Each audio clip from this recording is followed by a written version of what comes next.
Hello viewers and आज जो मैंने एक कोट पढ़ा है वो है कि when a man can't find a deep sense of meaning they distract themselves pleasure. इसका मतलब ये है कि जब कोई आदमी किसी भी चीज़ का कोई गहरा अर्थ नहीं निकाल पाता या फिर किसी चीज़ को नहीं समझ पाता है, अगर मैं सिंपली बोली तो वो खुद को प्लेजर से डिस्ट्रैक्ट कर लेता है, यानी कि उसका मजाक बनाता है। जैसे आप कभी अगर कोई मैथ का क्वेश्चन सॉल्व करें या फिर कोई फिजिक्स की न्यूमेरिकल सॉल्व करें और आपको नहीं बनना है तो आप उसको इरेलेवेंट या इलॉजिकल बोल देते हैं, जिससे वो क्वेश्चन तो जैसा ही है लेकिन वो आपको नहीं बन रहा है, इसलिए आप उसका मजाक उड़ा देते हैं और आपको एक छोटा सा डोपामिन हिट मिलता है आपको ब्रेन में। जैसे कोई आदमी जब जब शुरू में जब आइजैक न्यूटन ने कहा होगा कि कोई ग्रेविटेशनल फोर्स है तो लोगों ने मजाक ही उड़ाया होगा, क्योंकि वो समझ नहीं पाए उसके डीप मीनिंग को, इसलिए उन्होंने मजाक ही उड़ाया कि ऐसा थोड़ी होता कोई ग्रेविटी है जिससे जो अभी तक किसी को पता ही नहीं था। और ये एक और भी बात है जो मैंने एक्सपीरियंस किया है कि जब भी कोई नई थ्योरी आती है इस दुनिया में तो सबसे पहले उसका मजाक उड़ता है, और जब मजाक उड़ने के बाद भी वो थ्योरी आगे बढ़ती ही रहे, वो थ्योरी को लोग रिस्पेक्ट देते ही रहे। कुछ लोग तो हर जगह होते हैं जो समझते हैं, जो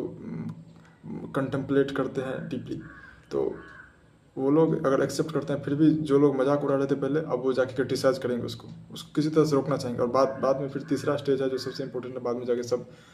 इसको एक्सेप्ट कर लेते हैं। तो कोई भी जब साइंस में न्यू इन्वेंशन होती है, कोई नई डिस्कवरी होती है, तो यही तीन चीज़ें जाती है। पहले उसका मजाक बनता है, पहले लोग मजाक उड़ाते हैं, पहले लोगों को अनबिलीवेबल लगता है कि ये कैसे हो सकता है, और उसके बाद फिर उसको क्रिटिसाइज किया जाता है, उसको रैशनली दिया जाता है, रैशनली और बहुत इरेशनली भी उसके खिलाफ सवाल उठाए जाते हैं, और फिर लास्ट में जाके फिर कोई चॉइस ही नहीं बचता है, क्योंकि जो अगर लॉ ऑफ ग्रेविटेशन सही था तो वह बाद में जाके एक्सेप्ट हुआ, थ्योरी ऑफ रिलेटिविटी सही थी तो वो बाद में जाके एक्सेप्ट हुई, तो वो होना ही है। और यही यहाँ पे जो विक्टर फ्रैंकल ने कहा है कि जब भी कोई आदमी पहला स्टेज की बात अगर मैं कहूँ, इफ यू से इन मोर सिंपलर वे, कि जब कोई आदमी किसी चीज़ की कोई बात समझ रहा है, लेकिन अगर ऐसे आपने कभी देखा होगा तो अगर कोई ग्रुप में कोई बात चल रही है और कोई सीरियस बात है,